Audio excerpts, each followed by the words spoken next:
Welcome back to You've Been Mom Guide. So today I'm going to talk about the 4 Bible books that helped me when I was in this car accident. I'm going to be using the Bible because that's what I believed in. That's what I believe in. I call myself a follower of God and Jesus.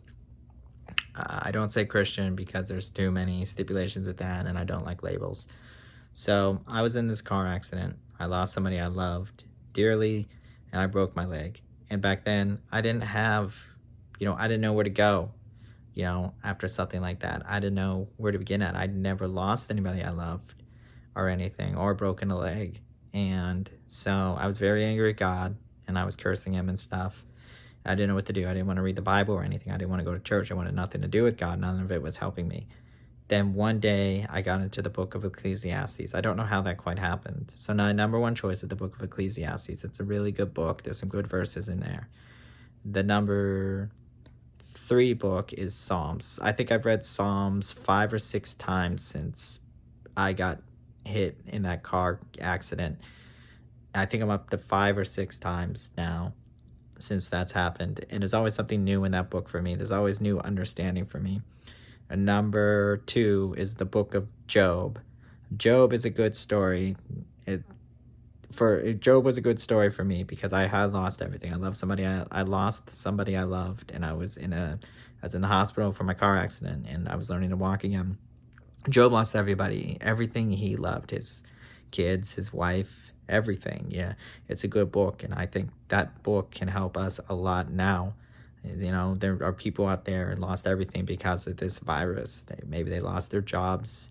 Maybe you lost someone to the virus. Maybe you're not doing the job you love because you got laid off, and you're just going through that struggle, through that depression and anger, because it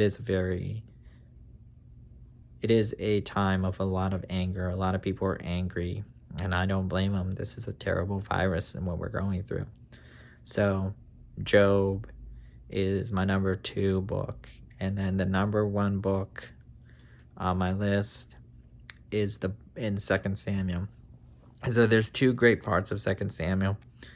The first part is when David got screwed. I also got screwed by this person. So I learned 2 life lessons in this year, and I got robbed for a lot of money, and the person fled. And I was very angry. I'm still very angry at this person. I don't know how to handle that and forgiveness. I'm not quite at that. But in the beginning of 2 Samuel, these people come up to David, and they're killing off Saul's relatives, and they're saying, "Hey, man, I brought you this person in Saul's family. Can I get an award?" And David's like, "What? Why'd you think I'm going to give you a reward? I don't want any of these people dead. What's wrong with you? What makes you think I'd even want this?" And then he's killing them off, because David was never mad at Saul's family. He was never mad. He did not blame Saul. He showed no anger towards Saul, which is, I think, beautiful. And to gain that understanding and actually apply it to your life is really hard, but I'm sure one day it will pay off for me. This next best part is when David loses his son, Absalom, and they come up to tell him. They're afraid to tell him because they're like, he's going to kill all of us.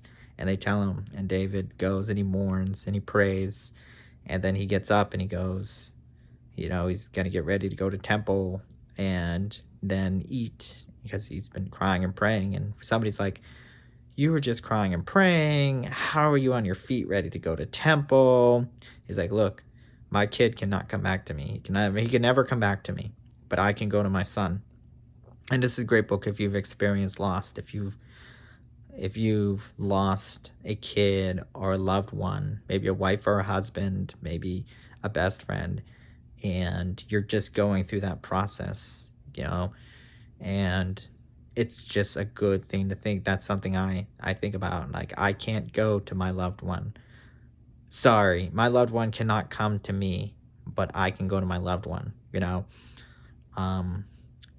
I can go there. And so that is number 1 on my list. These are my 4 stories, Bible stories, that are getting me through my grieving period.